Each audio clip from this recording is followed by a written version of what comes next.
Hey everyone, how is it going? We are live here on YouTube with another design for characters A to Z. This time we've jumped to the letter P, with P is for Parzival. So yeah, it's my own take on the design of Parzival, that character from the book and movie Ready Player One.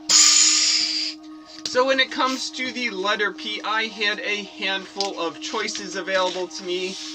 There was the pirate. Arr! Ahoy, matey, shiver me timbers, we've got a pirate. There was the lovable Pikachu from the Pokemon. I could have done a puppet. I've been wanting to do a puppet for a while, and I know there are some scary ones for Halloween. I could have done Papa Smurf. He's another character I've been thinking of trying to do for a while, with the white beard and the red hat. Another design that I often like is Po, the Dragon Warrior, the Kung Fu Panda Po. Another design that I was considering, not quite as much a specific character, but you have the PJ Masks. I've done a few of their designs in the past. And there are the Power Rangers, a variety of Red Ranger, Blue Ranger, Yellow Ranger, Orange Ranger. Yeah, is there an Orange Ranger? That might be a color that they never did. But I decided to go with my cosplay character Parzival, or at least my version of his character. So, the book, Ready Player One, was a 2011 science fiction novel. And it was the debut novel, the first one by Ernest Cline. And I listened to the audiobook version of Ready Player One, and that was narrated by Wil Wheaton. And oddly enough, Wil Wheaton was actually mentioned in the story Ready Player One, so he had to talk about himself. I think it was just a brief mention. Of course, Wil Wheaton was Wesley Crusher on Star Trek The Next Generation.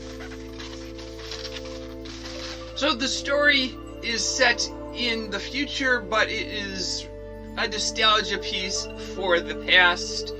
So the story takes place in the year 2045 and follows the character Wade Watts and his online avatar Parzival, that's me, on his search for an Easter egg in a virtual reality world called the Oasis. Oh my god, give him some eyes.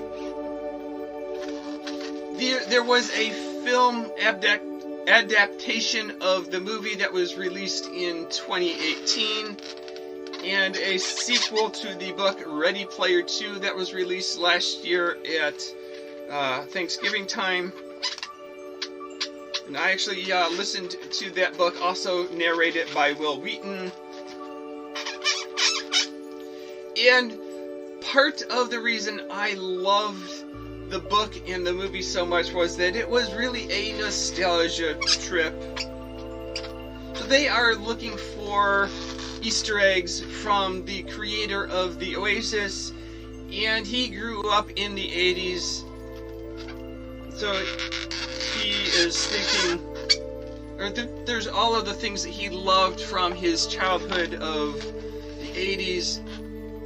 So for me, the 80s is the decade of Star Wars, Star Trek, the video game, Atari, Pac-Man, and yeah, just great decade. And I don't know what decade people these days look back to. When I was like in high school, the 50s were the decade that we all sort of looked back at. None of the kids were old enough from the 50s, but our parents grew up in the 50s, so that was their generation, and that was the generation the teachers remembered and looked back to. So maybe like the youth of today are looking back at the 80s, because that is my generation, the adult generation.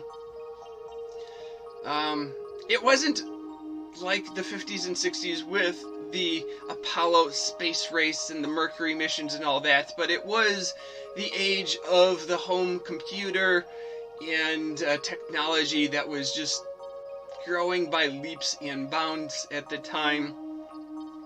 So the movie looks back at Dungeons and Dragons, and they have the video arcade, and they play Pac-Man, and they drive a vehicle from Back to the Future, and they use a Rubik's Cube as a device in the show. So it's all of the things that I remembered from the 80s came up in the movie. I'm like, oh yeah, I remember, oh, that was so cool back in the 80s. So it was, to me, I don't know that I would have enjoyed the story if it was set in any other decade, especially one that I didn't have memories of growing up in. So if it was set in the 50s, my knowledge of the 50s is limited. Probably wouldn't have enjoyed it quite as much. And maybe someone who grew up in the 90s or later reading Ready Player One wouldn't get the same nostalgia that I did. But to me, it was a great book, good movie. And it provides me an opportunity to do a colorful cosplay design. Although after as I was finishing up, I was realizing, oh gee, I just did another blue and white design. I've done like 3 of them in a row now.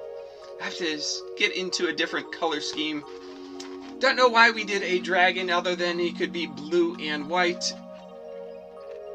And yeah, they do talk about Dungeons and Dragons, but I don't know that a dragon actually really comes up in the movie. So until next time, see you later, alligator. After a while, crocodile. Thanks for watching.